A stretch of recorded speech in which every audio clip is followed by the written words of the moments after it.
The winter came early that year, not with thunder, but with silence. The kind of cold that slips under doors, cracks iron, and makes even strong men realize how alone they really are. They laughed when a lone cowboy walked away from town and chose stone over walls, quiet over comfort, and patience over fear. They said he wouldn't last the season. But when the storms closed in and the fires went out, his light was the only one still burning. What happens next will make you believe in quiet miracles and second chances for the forgotten. Before we begin, tell me where you are watching from. Drop your country in the comments below. And if you believe no child or animal should ever face fear alone, hit subscribe now and share this story with someone who needs hope.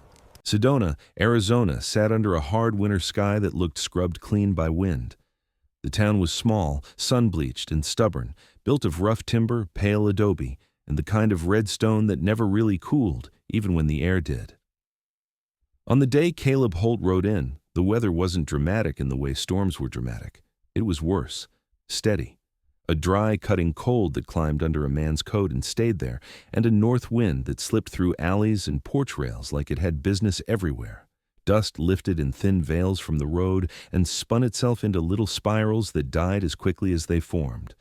The red cliffs beyond town stood like giant ribs against the horizon, beautiful in a way that made you feel small and unwelcome at the same time. Caleb moved through it as if he belonged to weather like this. He was a solitary cowboy in his early 30s, tall without being lanky, built long through the shoulders and back from years of riding and lifting. His face had the angles of a man who hadn't eaten soft meals often. High cheekbones, a straight nose that might once have been broken but had healed true enough, and a jaw that looked as if it had been clenched into shape. He wore a short, neat beard, dark as coal, trimmed close not for fashion, but because it didn't snag on a scarf or collar when the wind was mean. His eyes were a quiet gray, the kind that didn't flicker much, and when they did move, they moved with the measured pace of someone who had learned the cost of rushing. There was a thin scar just under his right ear that curved down toward his neck, half hidden by beard. It wasn't the sort of mark men boasted about. It looked like something that had happened quickly and then been carried for years. His horse, an older bay gelding named Rook, walked with the careful patience of an animal that had learned to save energy. Rook's coat was dark brown with a black mane gone a little ragged at the ends and one white sock on the left hind leg that made him easy to spot at distance. He wasn't pretty, but he was steady. A rolled blanket, a canvas bedroll, and a pair of saddlebags rode behind the cantle. Nothing about the load suggested a man headed to settle down. It looked like the gear of someone passing through, except for the way Caleb's gaze kept returning to the red cliffs as if he were taking their measure. Sedona's main street was a narrow ribbon of packed dirt. The buildings were spaced with the careless confidence of people who didn't expect the town to last long enough to need planning. A feed store, a livery, a blacksmith's shed, a general mercantile with a fading sign, and a saloon that served as the town's living room, courtroom, and rumor mill depending on the hour. Its sign, dust and iron, hung from chains and creaked in the wind. The scent that rolled out when the door opened was tobacco, whiskey, damp wool, and the sour heat of too many bodies in a small room. Caleb tied Rook to the hitch rail with a practiced knot and stepped inside. Conversation did what it always did when a stranger entered. It dipped, not into silence, but into a lower, watchful tone. People glanced once, twice, then returned to their drinks with the relief of deciding he was not immediate trouble. Caleb moved without swagger. He didn't throw his shoulders wide, didn't search for eyes to meet. He chose a table at the edge where he could see the room, and he sat as though he intended to leave the same way he came. At the bar stood a man who ran the place, Silas Rourke. Silas was middle-aged, broad in the chest and belly, with a red face that looked permanently windburned. His hair, once probably blonde, had gone the color of dirty straw and thinned at the crown. A thick mustache shadowed his upper lip like a worn brush. He had the habit of rubbing his knuckles along the bar when he talked, as if polishing it with bone. People in town said Silas had ridden with a freight outfit years back and got left behind after a river accident took the best horses. Whether true or not, His expression carried the worn caution of a man who'd seen plans come undone in a single bad hour. "What'll it be?" Silas asked, voice rough but not unkind. "Coffee if you got it," Caleb said. His voice was low, and there was no performance in it. "And something hot to eat if there's something left." Silas grunted approval at the lack of drama. "You'll get beans and bread, that's what's left." He poured from a pot that had clearly been reheated more than once. Caleb ate quietly. The room resumed its current, cards slapping, boots scraping, laughter that came too loud as if to prove confidence. A couple of ranch hands played 5-card draw at the nearest table, their hands cracked and red from cold. One of them, a young man with sandy hair and a crooked grin, kept glancing at Caleb as if trying to decide whether the stranger was worth a story. Caleb might have remained just another passing figure, except he made the mistake of speaking about land. It happened when Silas, wiping a glass with a rag that wasn't clean enough to be called a towel, said casually, "You in from the north?" "From wherever there's work," Caleb replied. Then, after a brief pause, he added, "I'm looking at a place outside town, Red Willow Valley." The name slid into the room like a pebble into water. Heads turned, even the card game slowed. Someone gave a short laugh, one of those laughs that wasn't amusement so much as disbelief. A man leaned back in his chair and let his boots rest on the table edge as if to claim the space. His name was Wade Lasker, and he had the polished arrogance of a man who'd never been punished for it. Wade was in his late 20s, handsome in a sharp, restless way. Dark hair slicked back, a clean-shaven face with a narrow chin, and eyes the color of weak beer that always looked slightly amused. His coat was better than most in the room, and so were his gloves, soft leather, no calluses. He had the manner of someone who made money not by working, but by knowing where working people needed to spend it. "Red Willow," Wade repeated. "You mean the rock bowl where the wind talks to you at night?" He smiled as if he'd delivered a clever line.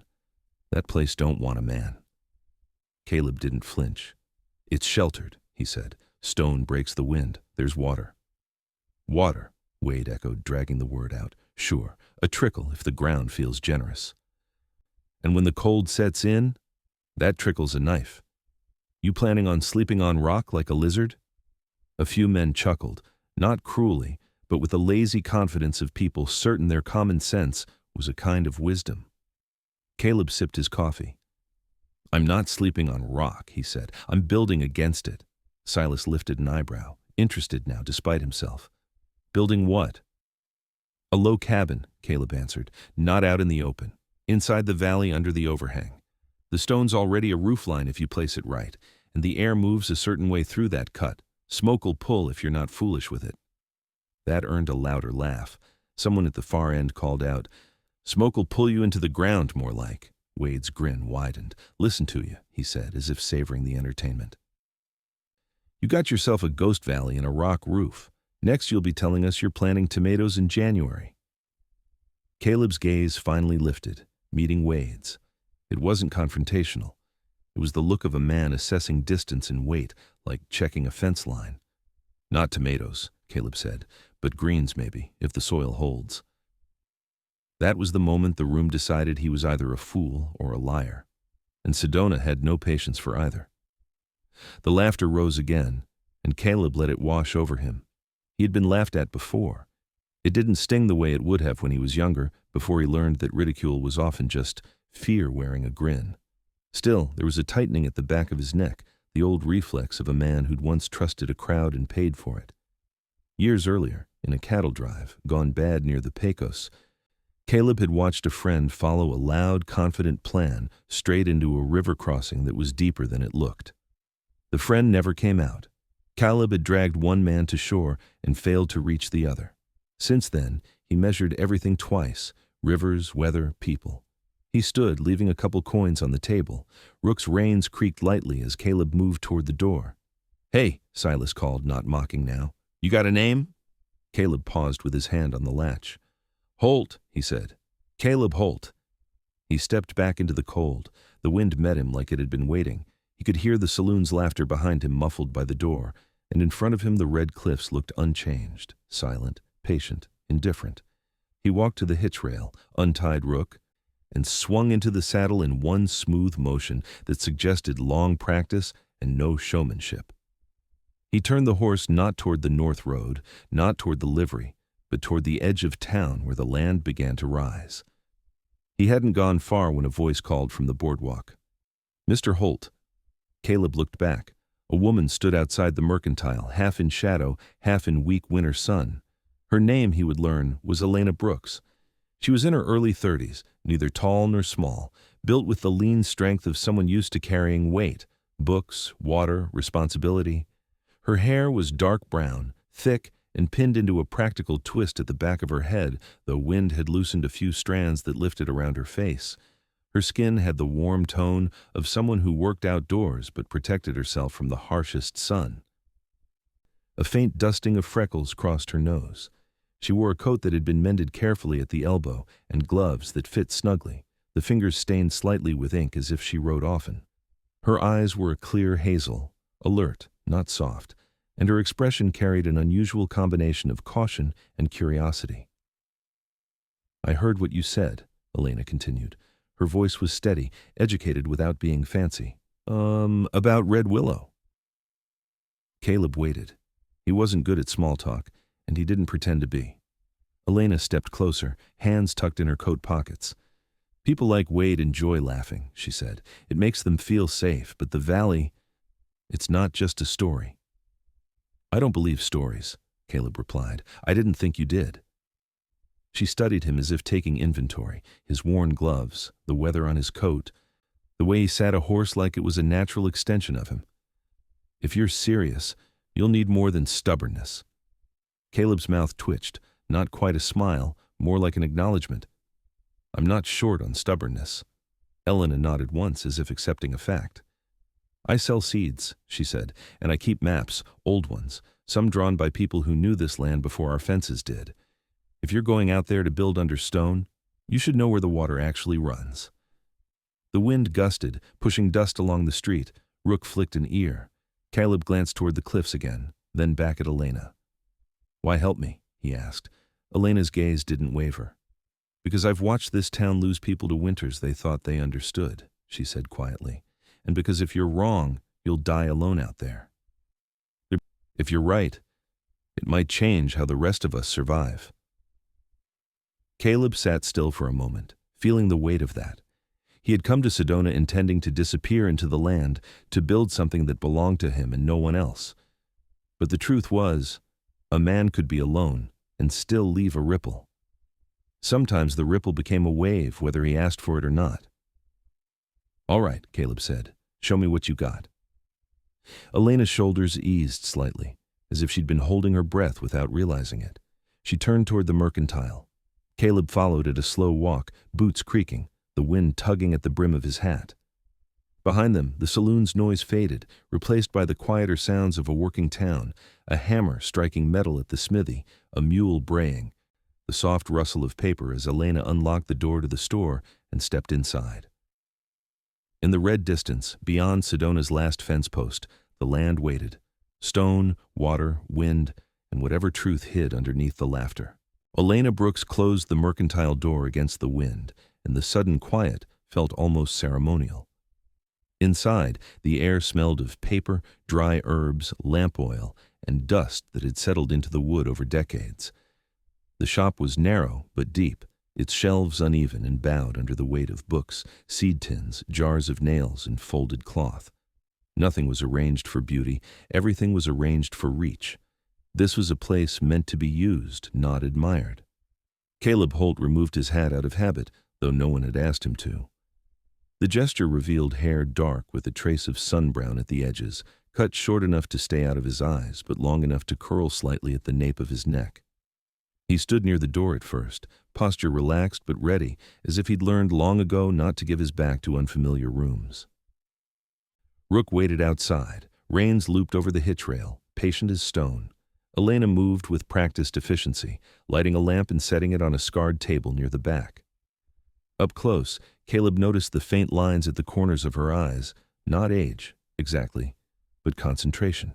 The kind of lines that came from years of reading by poor light and thinking past what was written on the page. "My husband built this table," she said, noticing his glance. Her tone was factual, without invitation to pity. "Before the fever." Caleb inclined his head slightly. He did not say he was sorry. He had learned that apologies for old grief were often for the speaker's comfort, not the listener's. Elena reached beneath the table and drew out a flat wooden box, its edges worn smooth by handling. When she opened it, the smell of old paper rose like a memory. Inside were maps, hand-drawn, some on yellowed parchment, others on rough cloth backed with resin. Lines crossed and recrossed each other, marked with symbols that were not always explained. "These aren't official," Elena said. "No survey stamps. Most were copied from older sources, some from people who never wrote English at all." She spread one map across the table and weighed the corners with small stones. "Red Willow Valley isn't named here. It's marked by shape." Caleb leaned in despite himself. He had never been a man for maps. Too many of them lied by omission. But this one did not pretend to be precise. It showed curves, not borders. Arrows indicated wind patterns, not roads. A thin blue line traced water that disappeared and reappeared, like breath. Elena pointed with a pencil worn down to a nub. "This line here, it's a seasonal wash now. Most people think it dries up completely by winter. But see this mark?" She tapped a small spiral near the valley's base. "That indicates seepage. Slow, constant. It doesn't freeze easily because it moves under stone." Caleb felt a quiet tightening in his chest, the same sensation he got when a problem finally showed its true shape. "That's where I saw green in late fall," he said. "Didn't make sense to me at the time." Elena smiled, but only briefly. "It makes sense if you stop thinking of land as flat," she replied. "The valley is folded. Water follows folds." She unrolled another map, this one darker, inked with careful strokes. "This shows prevailing winter winds. Most of Sedona gets cut clean through. But Red Willow," she traced a finger along the rock contours. "The wind splits, it curls. You'd still feel it, but it loses its teeth." Caleb straightened slowly. For the first time since riding into town, he felt something like certainty, not confidence, but alignment. "You didn't just keep these," he said. "You studied them." Elena met his gaze evenly. "I had time," she said, "and reasons." She did not elaborate, and Caleb did not ask. Whatever had shaped her, a dead husband, a town that underestimated her, winters spent watching neighbors burn through hope as fast as firewood, it had left her observant and unsentimental. He respected that. A sound came from outside, the soft huff of a horse and the scuff of boots. Elena glanced toward the front. "That'll be Mr. Kearns," she said. "He delivers seed stock from Flagstaff when the roads allow." The door opened without ceremony, letting in a gust of cold, and a man who looked as though he had been carved from older wood than the town itself. Thomas Kearns was in his late 50s, tall but stooped slightly at the shoulders, as if the weight of years had finally made itself known. His beard was iron gray, thick and untrimmed, and his face bore the network of lines common to men who squinted into sun and snow for a living. His eyes, pale blue and sharp, took in Caleb in a single pass, not dismissive, not curious, simply cataloging. "Afternoon, Elena," Kearns said, stamping snow from his boots. His voice was deep, steady. "Road's worse than it looks." "I believe you," Elena replied. "This is Caleb Holt." Kearns nodded once. "You're the man talking about Red Willow." "So I hear," Caleb said. Kearns studied him another moment, then shrugged out of his coat. "I hauled feed past that valley 20 years ago," he said. "Lost a mule there, slipped on shale, broke its leg clean." He paused, rubbing his beard. "Didn't blame the land, blamed myself for pushing late." The admission was unexpected. Kearns was known in Sedona as a careful man, slow to speak, slower to forgive mistakes, especially his own. That he mentioned the mule at all suggested the memory still sat close to the surface.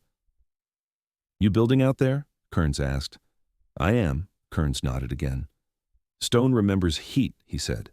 "My grandfather used to say that. People forgot." With that, he set down 2 sacks of seed and moved on to business with Elena, discussing prices and weather with the quiet rhythm of people who trusted each other's word. Caleb listened without intruding.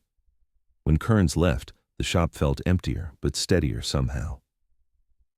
Elena tied the sacks closed and turned back to Caleb. "You'll need more than maps," she said, "and I can't leave the shop unattended for long." "I'm not asking you to," Caleb replied. He hesitated, then added, "But I won't turn away help if it's offered." She studied him, weighing something invisible. "I can walk the valley with you tomorrow," she said finally. "At first light. I want to see where you plan to set your foundation." Caleb nodded. "I'll be there." They stepped outside together. The sky had begun to dim, the red cliffs taking on deeper shadows. Rook lifted his head when Caleb approached, ears forward. Elena watched the horse with interest. "He's old," she observed. "Seasoned," Caleb corrected gently. He ran a hand along Rook's neck, feeling the familiar warmth under winter hair. "He knows when not to argue with ground." Elena smiled at that, more openly this time. "That may matter," she said. As Caleb mounted, a movement near the mercantile steps caught his eye. A dog, half-grown, mottled gray and white, ribs faintly visible beneath its coat. One ear stood upright, the other flopped permanently to the side.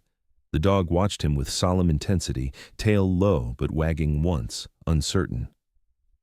"That one's been hanging around since autumn," Elena said. "Belongs to no one, answers to nothing." Caleb regarded the dog for a moment. "He'll figure it out," he said. He tipped his hat to Elena and turned Rook toward the edge of town. The wind had eased, but the cold remained, patient and watchful. Behind him, Sedona settled into evening routines, lamps lit, doors barred, fires coaxed to life. Ahead, beyond the last scattered buildings, the land rose and folded into shadow. Caleb did not look back. He rode until the road thinned and became suggestion rather than promise. As the first stars emerged, he reined Rook to a halt and studied the dark outline of Red Willow Valley. It did not glow or beckon. It waited. For the first time in a long while, Caleb Holt felt he was not walking toward isolation, but toward a conversation. With stone, with weather, with the quiet possibility that some places did not need conquering to be lived in. Tomorrow he would step inside the valley and begin to listen. Dawn came to Sedona without ceremony. The cold had sharpened overnight, turning the air brittle, and the first light slipped over the red cliffs like a blade, drawn slowly from its sheath. Caleb Holt waited at the edge of town where the road gave up pretending to be straight. Rook stood with his head low, breath puffing in steady clouds, patient in the way of animals that understood mornings better than men did. Elena Brooks arrived on foot, wrapped in a wool coat the color of ash. She carried a canvas satchel slung across her shoulder and wore boots scuffed from real use rather than fashion. Her hair was pinned tighter than the day before, a concession to the wind, and she greeted Caleb with a nod instead of words, as if conversation might disturb the fragile calm of the hour. They set out together without ceremony. The town fell behind them quickly, its fences thinning, its sounds dissolving into the scrape of wind through dry grass. The land rose and folded ahead, and Red Willow Valley revealed itself not all at once, but in layers, like a truth that preferred to be earned. Up close, the valley did not look dramatic. It was not a canyon with sheer drops or a cave yawning open to swallow the unwary. It was subtler than that, an inward curve of stone, walls leaning toward each other as if in quiet counsel. The rock was red and ochre, streaked with pale mineral lines that caught the morning light. Caleb felt it immediately. The wind softened here, bent and slowed by the shape of the land. It still moved, but it no longer cut. Elena stopped near the entrance and crouched, pressing her palm to the ground. "It's warmer," she said, not surprised. "Not by much, but enough." Caleb dismounted and let Rook graze on sparse grass near the edge. He walked the perimeter slowly, eyes tracing lines most people missed, the way the stones slanted inward at the northern wall, the shallow overhang that would shed rain without throwing it back, the faint green where moisture lingered in shadow. "This is where I'd set the foundation," he said, indicating a stretch beneath the overhang. "Far enough back to avoid runoff, close enough to the light." Elena nodded, pulling one of her maps from the satchel and comparing it to the ground beneath their feet. "You'll get morning sun," she confirmed. "By midday it'll move off, but the stone will hold it." As they moved deeper into the valley, the ground changed underfoot, less gravel, more compacted earth. Elena knelt and scraped away the top layer with a small folding knife. Beneath it lay darker soil, fine-grained and faintly damp. This, she said, brushing it between her fingers, is flood memory. Old water, slow water. Caleb felt a familiar satisfaction settle in his chest. Not triumph exactly. Recognition. The land was confirming what he had suspected, what he had risked ridicule to say aloud. A sound broke the quiet, a low growl, not aggressive but uncertain. Caleb turned, hand resting lightly on his belt, not near the gun but aware of it. From behind a tumble of rock emerged the mottled dog he had seen near the mercantile. In the morning light, the dog looked younger than Caleb had thought, no more than a year old, legs a little too long for his body, coat rough and uneven as if he had grown it in a hurry. His eyes were amber, alert and searching, and his tail wagged once, tentative. "You followed," Elena said softly. The dog took a step forward, then sat, ears at half-mast. He looked at Caleb with a seriousness that bordered on accusation. Caleb crouched and held out his hand, palm down. "You don't belong to anyone," he said quietly. "That makes two of us." The dog sniffed, then leaned forward to lick Caleb's knuckles, quick and decisive, as if a decision had been made. He settled beside Caleb's boot, pressed close to the warmth. Elena watched with a small smile. "He's chosen," she said. "That's how it happens." Caleb straightened. "He'll need a name." "Names come later," Elena replied, "after something proves itself."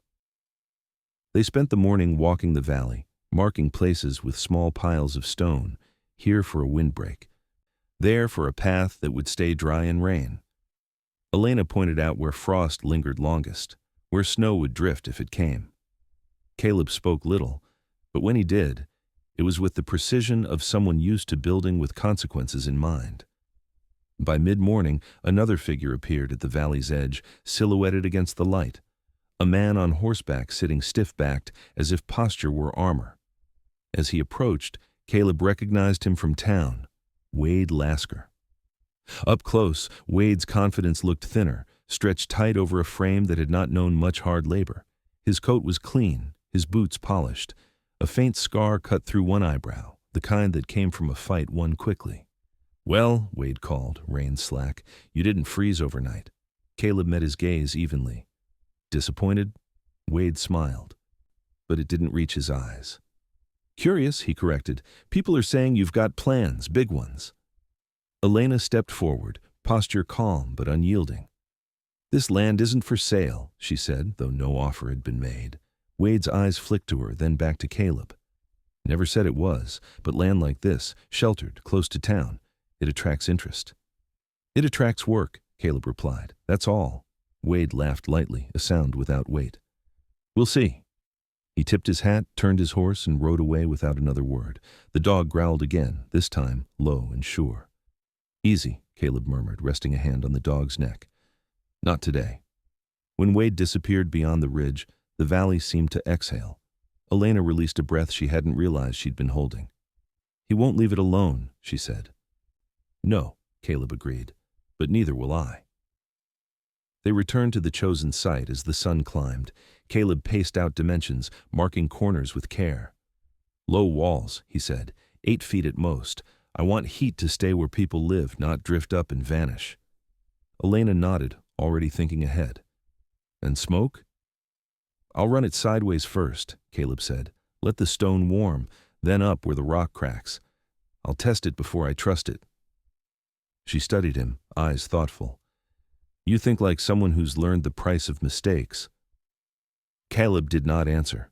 The price had been paid long ago, in water that ran faster than it looked. By afternoon, clouds gathered thin and high, the kind that promised nothing but shadow. Elena packed away her maps. "I should go," she said. "The shop won't mind itself." Caleb nodded.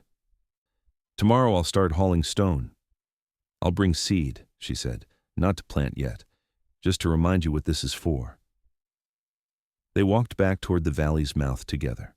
The dog followed, then stopped, sitting between Caleb and the stone as if guarding a threshold. "You staying?" Elena asked the dog. He lay down, chin on his paws, eyes half closed. Elena smiled. "Seems decided." Caleb watched her go, then turned back to the valley. The stone leaned in, quiet and solid.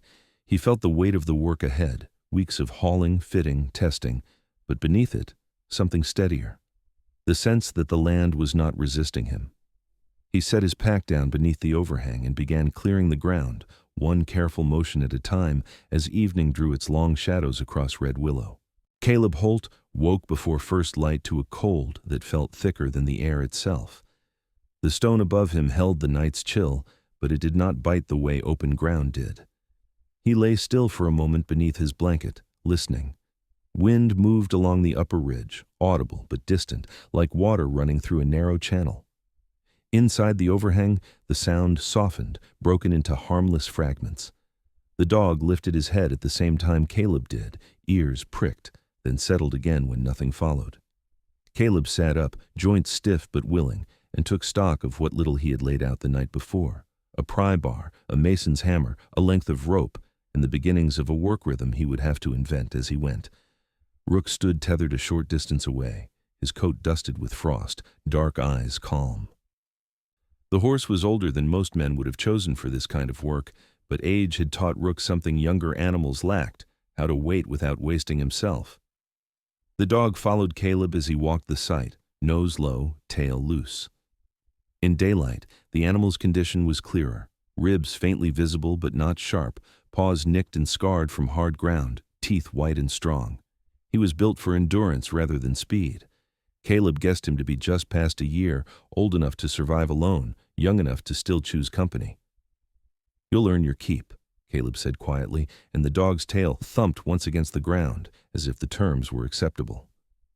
The first stone Caleb moved was smaller than he would have liked, but it was flat and sound. He levered it free, testing its weight, then dragged it into place beneath the overhang. He worked methodically, setting each stone as if it were meant to stay for decades, not seasons. This was not fence building, where speed mattered. This was foundation work, where mistakes became permanent. By mid-morning, the sun had climbed enough to warm the valley floor. Caleb stripped his coat and rolled his sleeves, revealing forearms corded with old muscle and pale scars that ran crosswise like careless stitching. Each mark had its own history, rope burns, splinter wounds, the memory of a fall from a green horse, but none were fresh. He worked with the steady focus of a man accustomed to long tasks without witnesses. A sound carried from the valley mouth, the scrape of a boot on stone, followed by a cough. Caleb straightened slowly. Elena Brooks stood there. A basket hooked over one arm. She wore a different coat today, darker and heavier, and a scarf wrapped her neck. Her expression held approval as she took in the growing line of stones. "You didn't wait," she said. "I don't know how," Caleb replied. She stepped closer, setting the basket down. Inside were seed packets wrapped in oilcloth, a small tin of salt, and a loaf of dense bread. "For later," she said, "not planting yet, eating." Caleb inclined his head. "You walk all the way out here?" Elena nodded. "The shop can spare me an hour." Her gaze shifted to the dog who sat near the stones, watchful. "He looks better already." "He ate," Caleb said simply. They stood together for a moment, studying the line of the foundation. Elena knelt and pressed her hand against the stone, then against the ground inside the curve. "It's holding warmth," she observed, "even this early." "That's the idea." She rose and brushed dust from her gloves. "Someone came by the shop after you left yesterday." Caleb did not ask who. He waited. "Mrs. Calder," Elena continued, "widow, late 40s, thin as a fence rail, hair gone almost white, though she's not that old. Her husband froze last winter trying to keep cattle alive past scents." Elena's jaw tightened slightly. She wanted to know if the valley stories were true. Caleb felt a familiar tightening in his chest, not fear but responsibility. "What did you tell her?" "That you were building," Elena said, "and that I didn't know if it would work." Caleb nodded. "Fair." "She asked if you'd take help," Elena added. Caleb looked back at the stones, at the work that would take weeks even alone. "I'll take hands," he said, "if they come to work, not to watch." "They will," Elena said quietly. "People don't walk out here for curiosity alone." They ate together in companionable silence, the dog lying between them, head on paws. When Elena left, she did not linger. She trusted the work to continue without her. By afternoon, the rhythm settled in. Caleb hauled, set, adjusted. The dog slept, woke, followed, learned where not to stand. Rook shifted his weight patiently, as if understanding that his turn would come. It was near dusk when the sound of hooves returned, heavier this time. 2 men rode into the valley, not from town, but from the south trail. Caleb straightened, hand resting loosely at his side. The riders dismounted without hurry. The first was broad and thick through the shoulders, with a beard that grew wild and red as rust. His name was Jonah Pike, a cattle drover known for his temper and his reliability in equal measure. The second man, slimmer and quieter, had dark hair, cut short, and a scar along his cheek that pulled his mouth slightly downward when he frowned. This was Eli Mercer, younger, cautious, his eyes always moving. Both had lost work recently. Caleb knew the signs, even if he didn't know the stories yet. "We heard you were building," Jonah said, voice rough but not unfriendly. "Under stone." "I am," Caleb replied. Jonah grunted, crouching to examine the foundation. "That'll hold."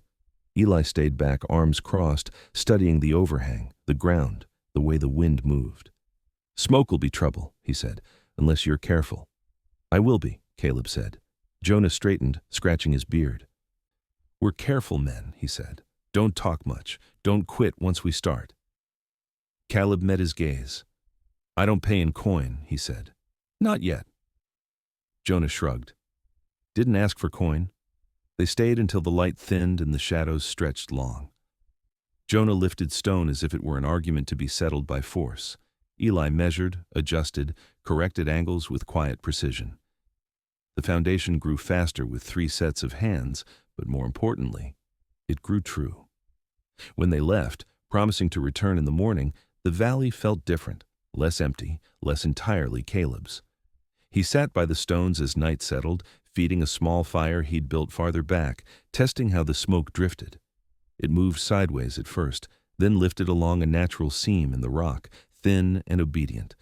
The dog lay beside him, head on Caleb's boot, breathing slow and even.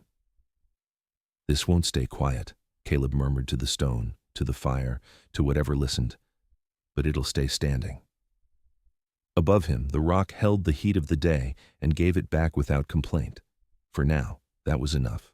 The morning arrived muted and gray. The sun filtered through a high veil of cloud that softened the red of the stone into something closer to rust. Caleb Holt stood over the foundation line and measured the space again, not with a tape, but with his body. Stride, reach, the angle of his shoulders when he imagined lifting beams into place. The stone base now formed a clear rectangle, low and deliberate, hugging the inward curve of the valley as if it had grown there. Jonah Pike arrived first, his heavy boots crunching on gravel. In daylight, his size was even more apparent, broad-chested, thick through the arms, the kind of man who filled space without effort.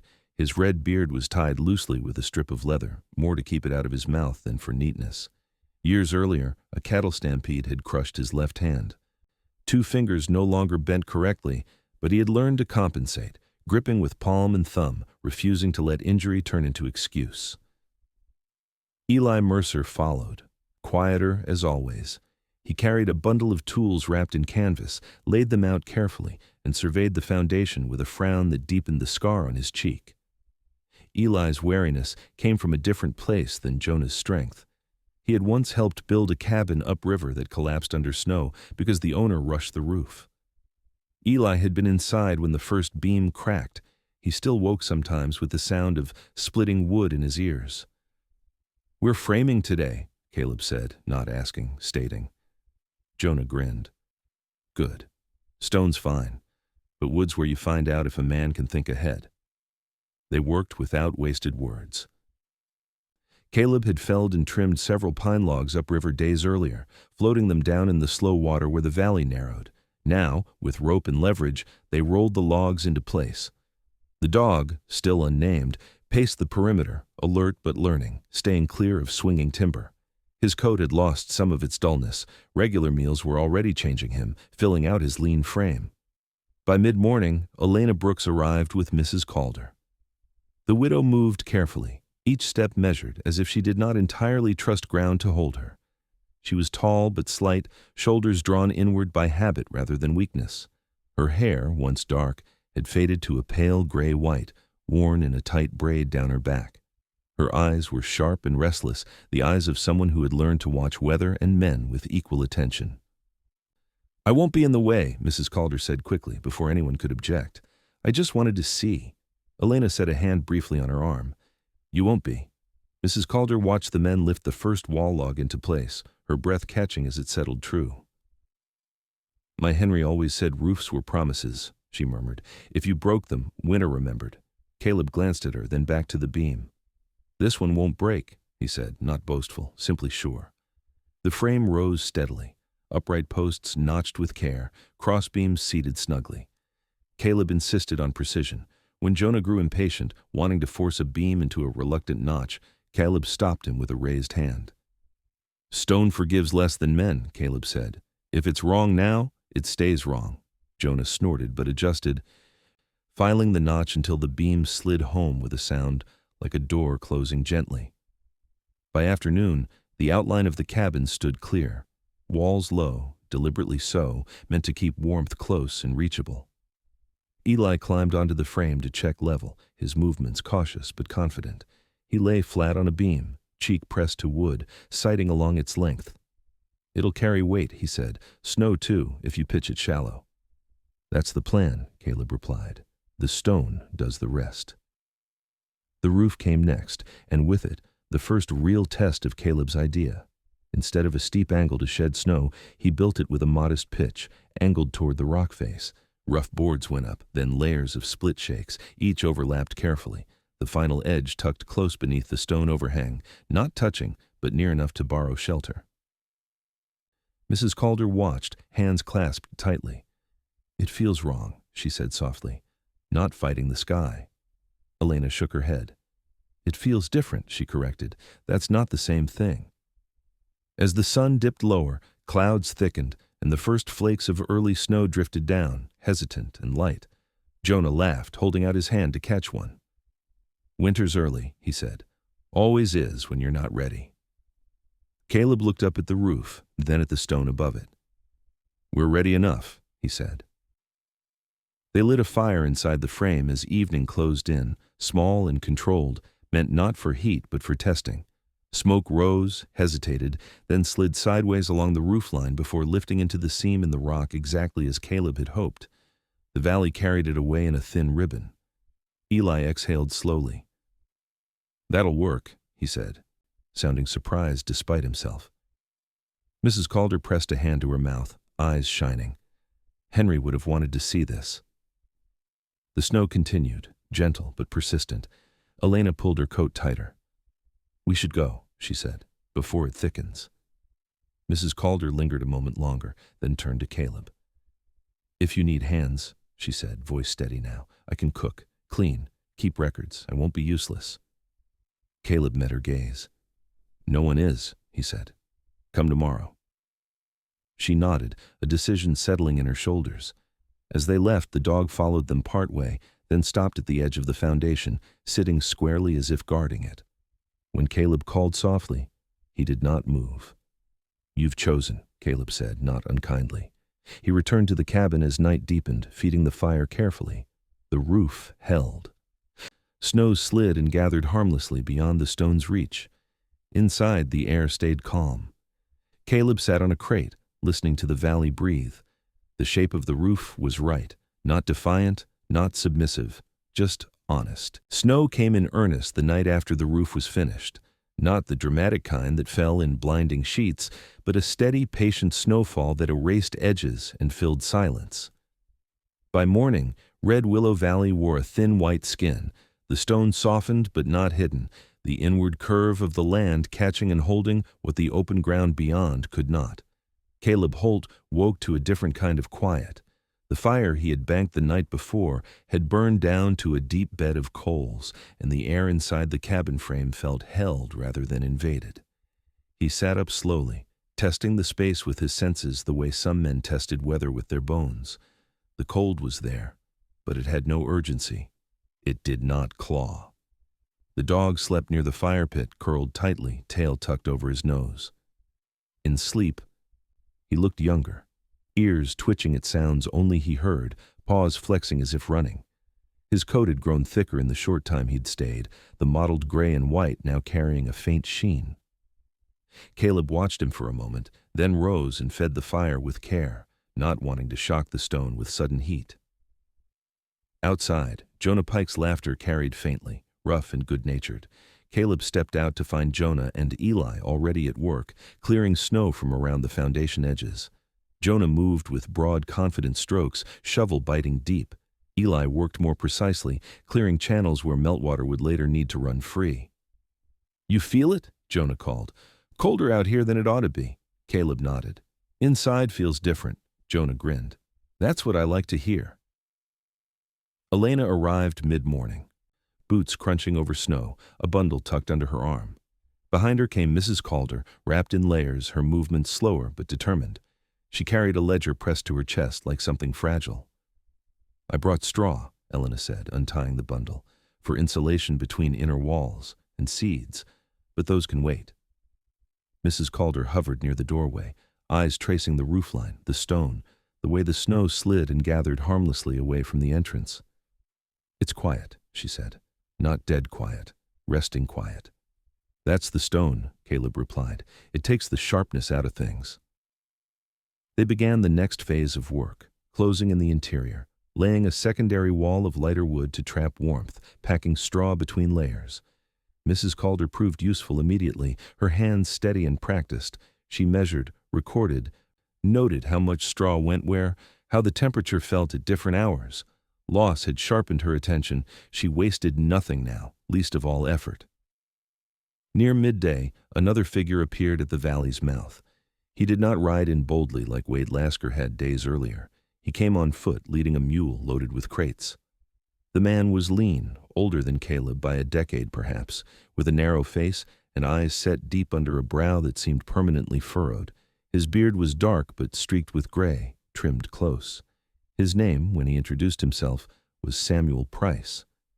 "I trade in tools," Price said, voice even, almost careful. "And I listen." He wore a coat patched at the elbows and gloves worn thin at the fingers. His hands were the hands of someone who fixed things rather than broke them. Scarred, yes, but in small, precise ways. He had once been a machinist back east, before an industrial accident took 2 men and his appetite for crowded places with them. Since then, he had moved west, fixing mills, pumps, anything with moving parts, never staying long. "I heard you were building something that didn't argue with winter," Price said. "Thought I'd see for myself." Caleb studied him, then nodded toward the interior. "You're welcome to look." Price stepped inside, eyes tracking the walls, the fire, the roofline. He knelt, pressing his palm to the stone near the back. "Thermal mass," he murmured. "People forget that word." "I didn't know it," Caleb said. "Just knew what worked." Price smiled faintly. "That's often how it goes." He opened one crate to reveal iron fittings, gears salvaged and cleaned, lengths of chain. "If you plan on moving water," he said, "you'll want something like this. Winter hates stillness, but it respects motion." Caleb felt the idea settle into place like a stone finding its notch. "I was thinking the same." As the afternoon wore on, the snow thickened. Wind picked up along the ridge, howling briefly before losing itself in the valley's curve. Inside the cabin, the fire burned steady. Heat soaked into stone and wood, returning slowly, generously. Mrs. Calder took notes, her pencil scratching softly, while Elena checked seams for drafts. Jonah stepped inside, stamping snow from his boots. "I've been in barns colder than this in summer," he said, shaking his head. Eli stood near the fire, eyes closed, listening. "No creaking," he said quietly. "That's new." They ate together as evening fell, sharing bread and beans. The meal simple, but sufficient. The dog lay among them, finally relaxed enough to sprawl. When he rolled onto his back, paws in the air, Elena laughed, a small, surprised sound. "He trusts," she said. "He's earned to," Caleb replied. Night brought deeper cold, the kind that tested even good ideas. Caleb woke once to feed the fire, then again to check the roof. Each time the interior held. The stone gave back what it had taken during the day, slow and patient. Snow piled higher outside, but inside, breath did not cloud. Just before dawn, a sound reached them. Voices, faint but urgent, carried oddly by the snow. Caleb rose, hand going to his coat, and stepped outside. At the valley's mouth, two figures struggled forward, a man and a woman, bent against the cold, a child between them. Jonah was beside him in a heartbeat. "Trouble," he said unnecessarily. They hurried forward, helping the family into the shelter. The man was thin and shaking, beard rimed with ice. His name was Aaron Wilkes, a trapper who had underestimated the storm. His wife, Lillian, was younger, her face drawn but determined. The child, a girl of maybe 6, clung silently, eyes too large in her pale face. "Our stove went out," Aaron gasped. "Pipe cracked. We couldn't—" "You're safe now," Elena said, already moving them inside. They settled the family near the fire, wrapping them in blankets. Mrs. Calder brought warm water, her hands gentle, efficient. The dog lay near the child's feet, offering silent reassurance. As dawn lightened the stone, Caleb stood back and took in the scene. Warmth where there should have been cold, people where there should have been emptiness. The fire stayed. The roof held. The valley did not turn them away. Whatever this place was becoming, it had crossed a line. It was no longer just a shelter for one man's idea. It was proving itself. The storm loosened its grip by degrees rather than surrender. Snow still lay deep in the folds of Red Willow Valley, but the wind had shifted, losing its edge, and the sky showed pale seams of blue between low-moving clouds. Morning light entered the shelter in a slanted ribbon, catching the iron fittings Samuel Price had laid out on a crate near the back wall. The metal gleamed dully, patient as a promise. Caleb Holt stood with his hands wrapped around a tin cup, listening to the valley wake. The Wilkes family slept near the fire, their breathing steady now, fear eased into something closer to rest. The child, Clara, he had learned, curled against her mother's side, one hand tangled in the dog's fur. The dog lay still, allowing it, amber eyes half-lidded. He had earned his name overnight when Clara whispered it into his neck like a secret. Ash, for the color of his coat and the way he stayed near the fire without fearing it. Samuel Price cleared his throat softly, a sound that meant he had been thinking for some time. He was dressed in layers, sleeves rolled back to reveal forearms marked by old burns and fine cuts, the quiet signatures of a man who had learned to keep his hands where he could see them. "Water's still moving," he said. "Not much, but enough." Caleb nodded. "Enough beats none." They walked to the mouth of the valley together. Snow muffled their steps. Below the stone lip, a narrow stream slid and whispered, dark water slipping between ice-laced stones. It did not rush. It endured. Samuel crouched, studying the flow, fingers hovering as if he could read it by touch alone. "We won't fight it," Samuel said. "We'll borrow from it." The plan took shape quickly, not because it was simple, but because it was honest. A small wheel, set low, sheltered by the valley's curve, its paddles angled to catch what force the stream offered without demanding more. Motion over power, consistency over speed. Caleb marked the site with a stake, already seeing the platform in his mind, the stone base, the bearing points, the path the shaft would take into the shelter. By midday, work began. Jonah Pike hauled stone with his usual brute certainty, breath steaming, beard rimed with ice. Eli Mercer measured and remeasured, ensuring that the base would sit true even as the ground thawed and settled. Elena Brooks moved between them, recording dimensions, noting water levels, sketching the mechanism Samuel described. Mrs. Calder kept the fire fed and the ledger updated, her handwriting neat and precise, each entry a small defiance against the chaos winter brought. Ash learned the perimeter. He paced, paused, watched. When the stream splashed unexpectedly, he startled, then recovered, tail wagging once as if embarrassed by his own caution. He was growing into himself, muscle filling his lean frame, curiosity overtaking hunger. Near afternoon, the sound of hooves cut through the steady work. Wade Lasker rode in with a companion, both men dressed too cleanly for the labor around them. Wade's posture was easy, practiced, but there was tension in his jaw that hadn't been there before. His companion, a man named Gideon Shaw, was tall and narrow, hair cut close, eyes pale and assessing. Gideon wore a thin mustache and gloves despite the cold, the sort of man who disliked touching things he didn't own. "Quite the operation," Wade said, surveying the scene with a smile that measured rather than admired. Looks permanent. Caleb straightened slowly, hands empty, visible. Looks necessary. Wade's gaze flicked to the Wilkes family, to the fire, to the stream. You've made a name for yourself, he said. People are talking about shelter, about safety. People talk, Caleb replied. Weather doesn't. Gideon stepped closer to the stream, boots careful. You divert water, he said. That affects downstream users. Samuel rose, calm but firm. We're not diverting, he said. We're borrowing motion. Water returns where it came from. Wade laughed lightly. You always did have an answer. His eyes hardened. Land rights aren't decided by clever phrasing. Elena moved to Caleb's side. No one is claiming ownership, she said. We're keeping people alive. For a moment, it seemed the valley itself leaned in to listen. The wind slipped through stone and fell quiet. Wade weighed the scene, the number of hands, the set of their shoulders, the way the work did not stop for him. He tipped his hat.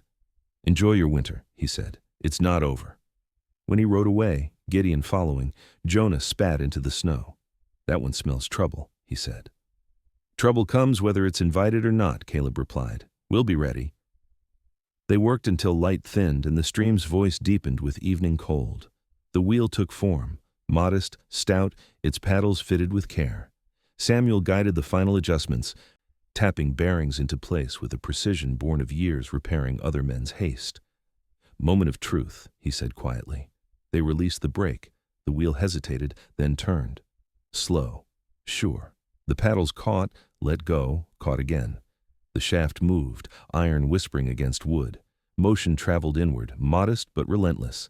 Inside the shelter, a small millstone, temporary, salvaged, began to turn. Not fast. Enough. Eli exhaled a laugh he hadn't known he was holding.